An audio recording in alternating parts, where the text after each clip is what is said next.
মুক্তিপথের সন্ধানে মুক্তিনাথ। প্রথম পর্বে আমরা দেখেছি পোকরা থেকে জুমসুম, আর এই দ্বিতীয় পর্বে রইল জুমসুম থেকে মুক্তিনাথ মন্দির। ভোরের আলো তখনও ভালো করে ফোটেনি। আমাদের ঘুম ভেঙে গেল ভোরের দিকে। সূর্য তখনও ওঠেনি। আস্তে আস্তে দিনের আলো প্রকাশ পাচ্ছে। আমরা আশায় রইলাম নীলগিরিতে রঙের খেলা দেখব বলে। ঘরের জানলা দিয়ে তাকিয়ে রইলাম। বাইরে বিশাল ঠান্ডা, কিন্তু সে আশা পূরণ হলো না। ঠান্ডাকে উপেক্ষা করে নেমে এলাম নিচে। তখন চারিদিক শুনশান। কিছুটা আশা পূরণ করলো ধৌলিগিরি। চূড়াটা শুধুমাত্র দেখা যাচ্ছে লাল রং ধরেছে। দেখা যাচ্ছে জুমসুম এয়ারপোর্টের রানওয়ে, কিন্তু পোকরায় দুর্যোগ চলায় ওখান থেকে কোনো বিমান এলো না। জুমসুমের হোটেল ছেড়ে আমরা বেরিয়ে এলাম মুক্তিনাথ মন্দিরে যাব বলে। জুমসুম থেকে মুক্তিনাথের দূরত্ব 23 কিলোমিটার। এটি বিশ্বের সর্বোচ্চ মন্দিরগুলির মধ্যে একটি, যার উচ্চতা 3800 মিটার বা 12,468 ফুট। এতক্ষণ সঙ্গী ছিল কালী নদী, আর পাশে থাকবে না কালী নদী। আমরা কালী নদীকে আড়াআড়িভাবে পেরিয়ে এগিয়ে যাব সামনের দিকে। আমাদের গাড়ি কালী নদীর উপর দিয়ে যাচ্ছে। পাশে নতুন ব্রিজ তৈরি হচ্ছে।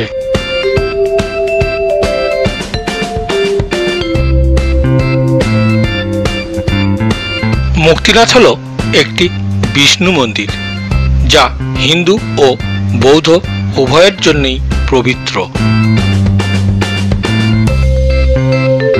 প্রাকৃতিক পরিবর্তন চোখে পড়ল। চারিদিকে রুক্ষ ন্যাড়া পাহাড়গুলো একদম গাছপালাবিহীন। শুধু বালি বালি, ঝুড়ো কাঁকড়ের পাহাড়, কেমন যেন একেবারে শ্রীহীন, কিন্তু দেখতে ভালোই লাগছে।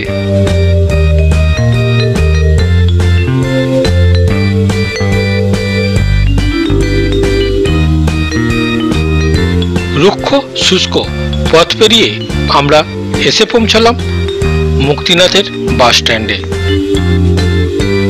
শুনেছিলাম মুক্তিনাথের সিঁড়ি পর্যন্ত গাড়ি যায়, কিন্তু আমাদের গাড়ি নামিয়ে দিল স্ট্যান্ডে। এখান থেকে হেঁটে যেতে হবে মন্দিরে।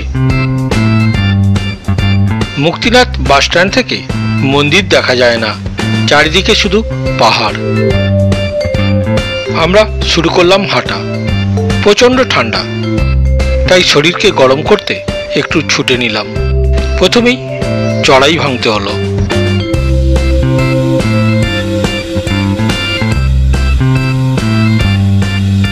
দিনের প্রথম আলোক রশ্মি এসে পড়ল শ্বেতশুভ্র বরফ চূড়ায়।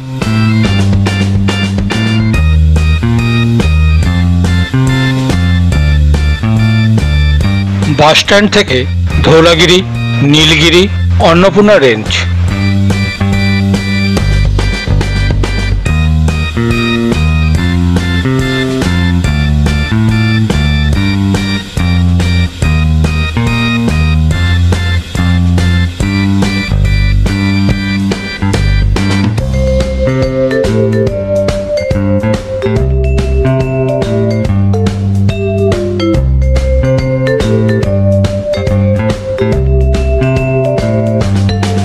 এই অঞ্চলেও প্রচুর হোটেল আছে।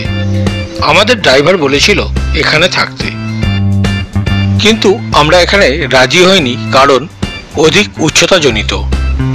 অধিক উচ্চতায় শারীরিক কষ্ট অনুভব হয়। তার জন্য আমরা জুমসুমেই রাত্রি কাটালাম।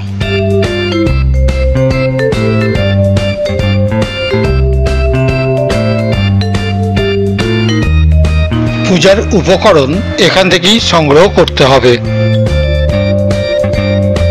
এই সেই শালগ্রাম শিলা, যা কালী নদী থেকে পাওয়া যায়।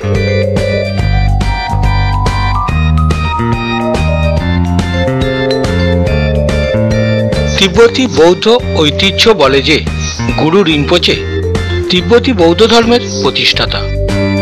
তিব্বতে যাওয়ার পথে মুক্তিনাথে ধ্যান করেছিলেন।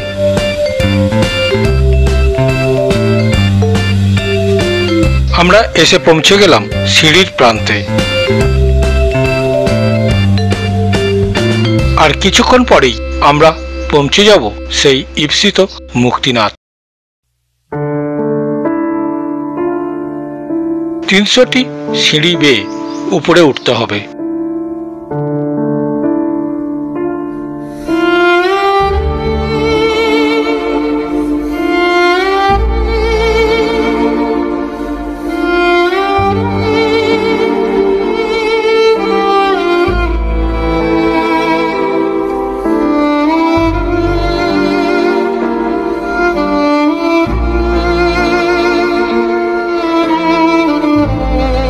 সিঁড়ি থেকে 360 ডিগ্রি অ্যাঙ্গেলে চারিদিক, যা মনকে এক অন্য অনুভূতি এনে দেয়।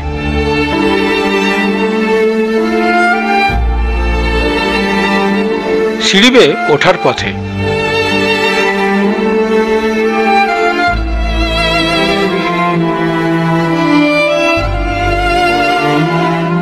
মুক্তিনাথ বিশ্বের অন্যতম বিখ্যাত ধর্মীয় ও পর্যটন স্থান হিসাবে প্রতি বছর হাজার হাজার দর্শনার্থী যায়। মুক্তিনাথ মন্দিরে ভারতীয় পর্যটকদের সংখ্যাও প্রতি বছর বাড়ছে।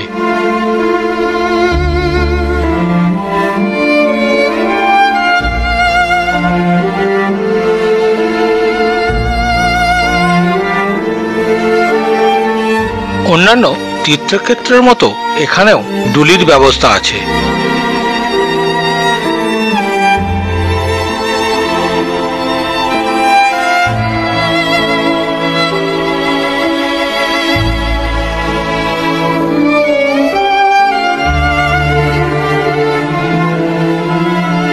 মন্দির চত্বরে ঢোকার আগে প্রধান গেট।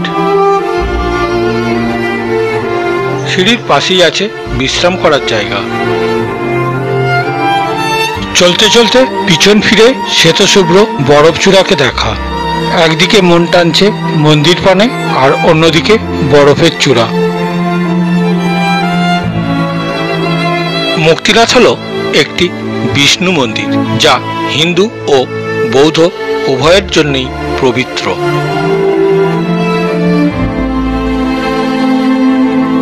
এটি মুক্তি ক্ষেত্র নামেও পরিচিত, যার আক্ষরিক অর্থ হল মুক্তির ক্ষেত্র বা মোক্ষ লাভ।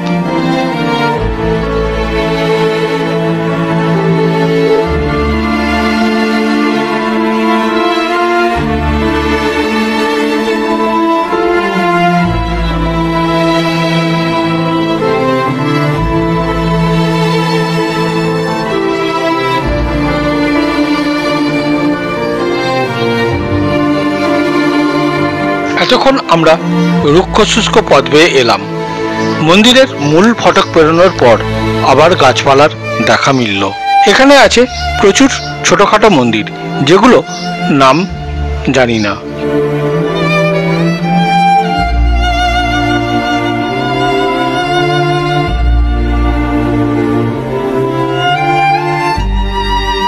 বেশিরভাগ বিদেশি পর্যটকরা অন্নপূর্ণা রেঞ্জ কভার করার সময় এই মুক্তিনাথ হয়ে যান।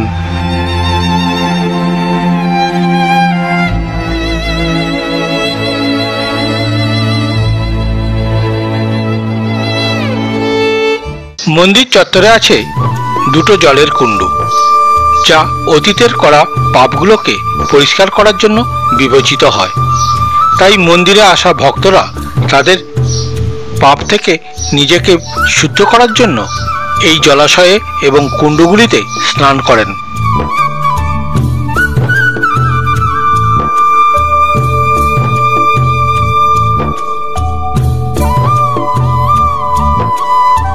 মুক্তিনাথ মন্দিরকে একটি শক্তিপীঠ হিসাবে বিবেচনা করা হয়। এটি 108টি সিদ্ধপীঠের একটি এবং এর নাম মহাদেবী দেবী ভগবত গ্রন্থ অনুসারে। শক্তিপীঠগুলো হল শক্তির পবিত্র আবাস, যা সতীর পতিত অঙ্গগুলি দ্বারা গঠিত হয়েছিল। মুক্তিনাথের শক্তিকে গণ্ডকী চণ্ডী এবং ভৈরবকে চক্রপাণি বলে সম্বোধন করা হয়। এখানে সতীর ডান গাল পড়েছিল বলে মনে করা হয়।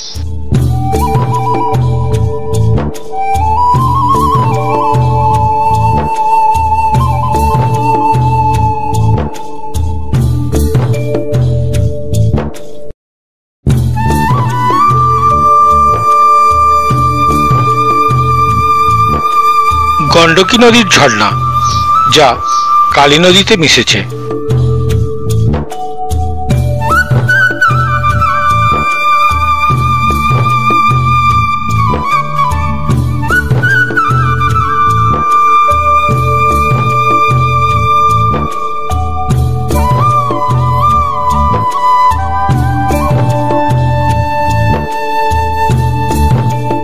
মূল মন্দিরটা সামনের দিক থেকে পাঁচিল দিয়ে ঘেরা।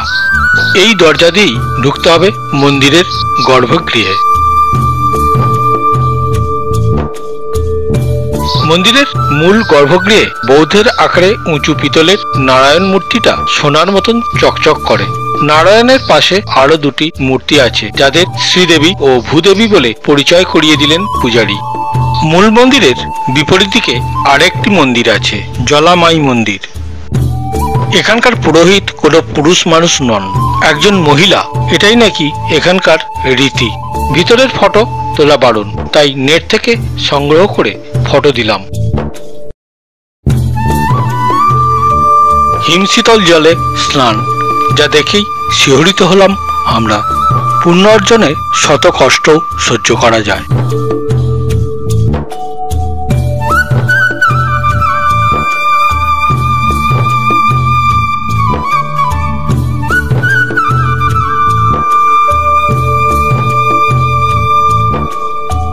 মন্দির পরিদর্শন শেষে মন্দির চত্বরে কিছুক্ষণের বিশ্রাম।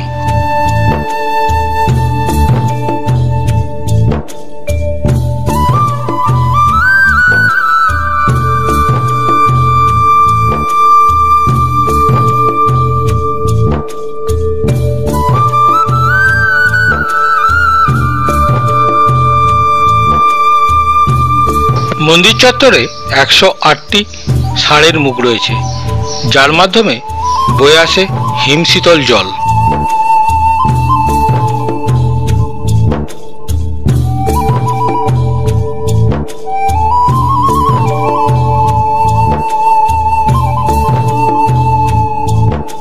মুক্তিনাথ মন্দিরে শ্রদ্ধা জানানোর গুরুত্ব হিন্দু পৌরাণিক কাহিনী বলে যে সমগ্র বিশ্ব জন্ম এবং মৃত্যুর জীবনচক্রের একটি মায়া, এবং প্রত্যেকেই এই জন্ম মৃত্যুর চক্র থেকে মুক্ত হতে চায় বা মুক্তি পেতে চায়। এটি বিশ্বাস করা হয় যে মুক্তিনাথ দর্শন মুক্তি অর্জনে সহায়তা করে, তাই ভক্তরা এখানে বিভিন্ন স্থান থেকে আসেন।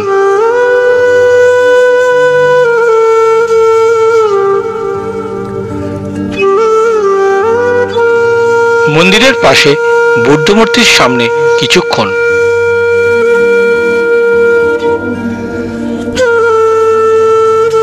মুক্তিনাথে কিছু উৎসব পালিত হয়। তার মধ্যে শিবরাত্রি, ইয়ারতুং উৎসব। ইয়ারতুং উৎসব মুস্তাং অঞ্চলের অন্যতম প্রধান উৎসব।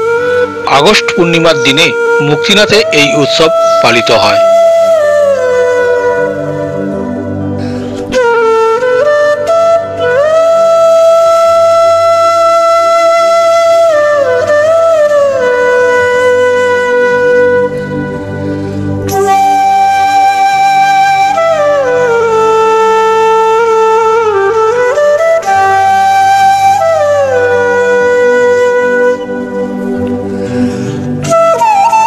বুদ্ধমূর্তির সামনে স্থানীয় বাসিন্দাদের নৃত্য।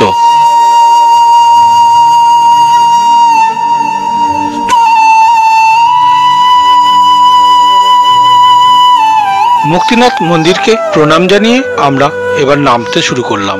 ইতিমধ্যেই আমাদের এক সদস্য অনেকটা পথই নেমে গেছে। আজ এই পর্যন্ত, আবার দেখা হবে পরের পর্বে। ততক্ষণ ভালো থাকুন, সুস্থ থাকুন। নমস্কার।